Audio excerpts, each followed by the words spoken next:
Trastorno esquizotípico. Historia. Algunos psicólogos como Hans Eysenck y Gordon Claridge buscaron entender en términos de la teoría de la personalidad esta variación en el pensamiento y comportamiento inusual.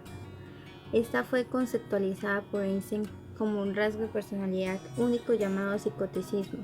Claridge denominó a ese concepto esquizotipia, y al examinar experiencias inusuales en la población general y la agrupación de síntomas en esquizofrenia diagnosticada, sugirió que el rasgo de la personalidad era mucho más complejo y podría descomponerse en 4 factores: experiencias inusuales, la disposición para tener experiencias perceptivas y otras cognitivas inusuales, tales como alucinaciones, creencias mágicas o supersticiones e interpretación de eventos. Desorganización cognitiva, una tendencia por la que los pensamientos se tornan descarrilados, desorganizados o tangenciales. Anedonia introvertida, una tendencia hacia un comportamiento introvertido, emocionalmente plano y asociado con una deficiencia en la habilidad de sentir placer a partir de la estimulación social y física. La inconformidad impulsiva, la disposición hacia un humor y comportamiento inestable, particularmente con respecto a las reglas y convenciones sociales. Estudios de población general indican unas tasas de trastorno de la personalidad esquizotípica entre el 0,6% en las muestras noruegas hasta el 4,6% en una muestra comunitaria de Estados Unidos. La prevalencia del trastorno en las poblaciones clínicas parece ser poco frecuente, del 0 al 1,9%, con una prevalencia estimada más elevada en la población general, según la Encuesta Epidemiológica Nacional sobre Alcohol y Enfermedades Relacionadas. Diagnóstico diferencial. Otros trastornos con síntomas psicóticos. Debe distinguirse el trastorno delirante, la esquizofrenia y trastorno bipolar o depresivo con características psicóticas porque poseen síntomas psicóticos de carácter persistente. En caso de diagnóstico adicional de este trastorno, debe haber aparecido antes de iniciar los síntomas psicóticos y persistir cuando los mismos estén en remisión. Si el individuo posee otro trastorno mental persistente procedido de trastorno de la personalidad esquizotípica, este último debe codificarse seguido de previo entre paréntesis. Trastornos del neurodesarrollo. Existen dificultades para diferenciar este trastorno de los niños con características solitarias, extrañas, de aislamiento social, excentricidad o lenguaje peculiar, cuyos diagnósticos incluirían formas leves del trastorno del espectro autista, diferenciados por una mayor falta de sensibilidad social y reciprocidad emocional, añadido a conductas e intereses estereotipadas o trastornos de comunicación y del lenguaje, donde se distingue la marcada dificultad del lenguaje y rasgos en su alteración. Mediante una evaluación especializada pueden detectarse. Cambio de la personalidad debido a otra afección médica. Este cambio de personalidad se debe a rasgos que emergen a partir de los efectos directos de una afección médica en el sistema nervioso central. Trastornos por consumo de sustancias. Síntomas a causa del consumo persistente de sustancias y no de este trastorno. Otros trastornos de la personalidad de rasgos de personalidad. Otros trastornos de personalidad poseen características comunes con el trastorno de personalidad esquizotípica. Por ello, deben distinguirse según sus rasgos característicos. Si un individuo posee características de la personalidad para uno o más trastornos de la personalidad, pueden diagnosticarse en conjunto. Aunque los trastornos de personalidad paranoide y esquizoide poseen síntomas similares como distanciamiento social y afecto forzado, en el trastorno de personalidad esquizotípica se presentan distorsiones cognitivas o perceptivas y excentricidad o rareza destacadas. Las relaciones cercanas también se limitan en el trastorno de la personalidad excitativa, pero en él existe un deseo activo de relaciones frenado por miedo al rechazo, contrario al trastorno de la personalidad esquizotípica, donde el motivo es la falta de deseo de relacionarse y desapego persistente. Los individuos con trastorno de la personalidad narcisista también muestran desconfianza, aislamiento social y alienación, pero derivadas por el miedo a mostrar sus imperfecciones. El trastorno de la personalidad límite también presenta síntomas psicóticos transitorios, pero relacionados a cambios afectivos por estrés, como ira intensa o ansiedad, además de ser disociativos, diferenciándose del trastorno de la personalidad esquizotípica, donde tienden a ser síntomas persistentes que empeoran bajo estrés, no asociados a síntomas afectivos causados. Otra diferencia entre ambos trastornos es que el aislamiento social en el primero suele desencadenarse por fracasos interpersonales, por ataques de ira o cambios en el estado de ánimo, y no por falta de contactos sociales o deseo de intimidad como en el segundo. Las personas con trastorno de la personalidad esquizotípica no suelen mostrar conductas impulsivas o de manipulación como en el trastorno de la personalidad límite, pero debido a su alta similitud no siempre es factible realizar dichas distinciones. Y además, los rasgos esquizotípicos en la adolescencia pueden deberse a una confusión emocional transitoria y no al trastorno. Desarrollo y curso. Este trastorno posee un curso relativamente estable donde una pequeña parte desarrolla esquizofrenia u otro trastorno psicótico. Este trastorno puede verse en la infancia y adolescencia a través de la soledad, escasas relaciones sociales, ansiedad social, bajo rendimiento escolar, hipersensibilidad, pensamiento y lenguajes peculiares y fantasías estrafalarias. Suelen ser vistos como personas extrañas o excéntricas siendo objeto de burlas. Pronóstico.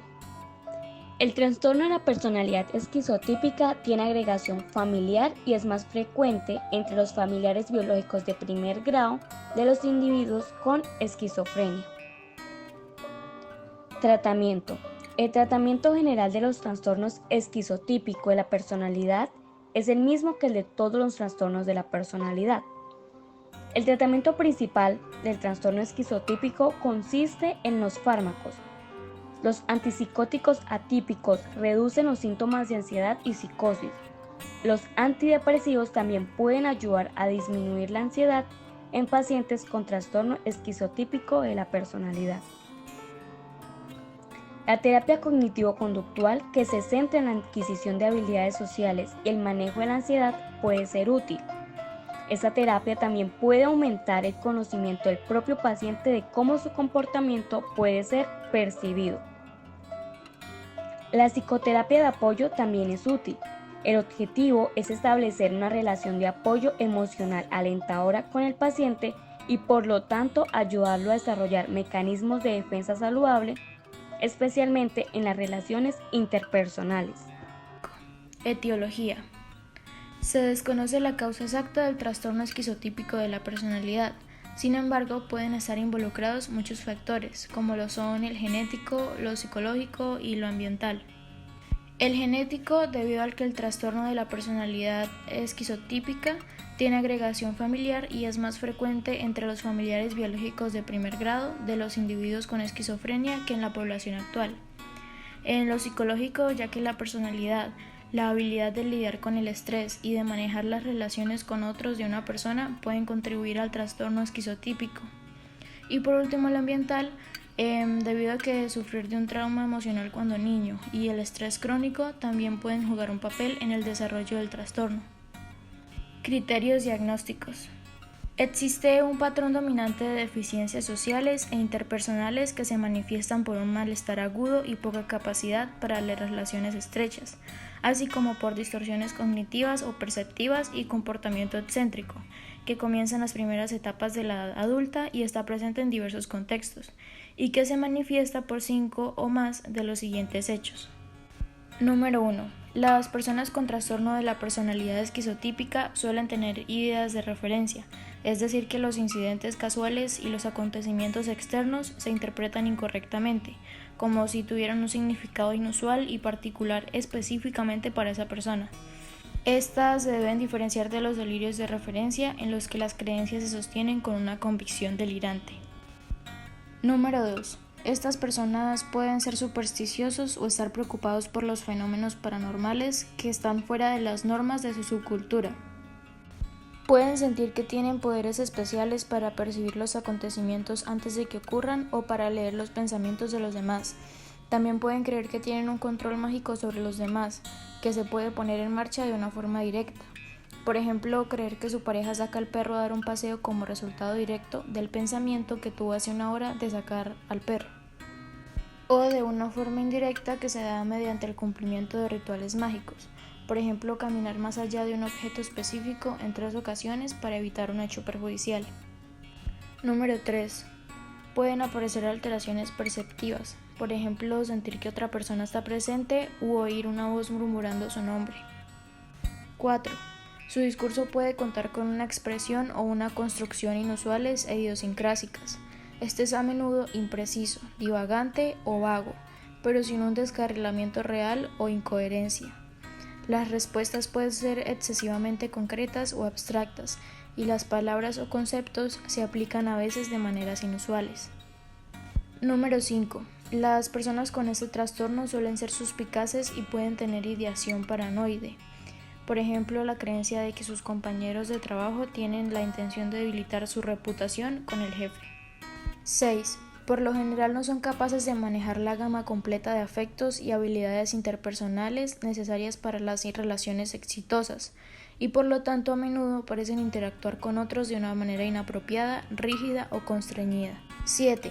Las personas con este trastorno a menudo son considerados como raros o excéntricos por sus gestos inusuales, por una manera descuidada de vestir que no acaba de encajar y por su falta de atención a las convenciones sociales habituales.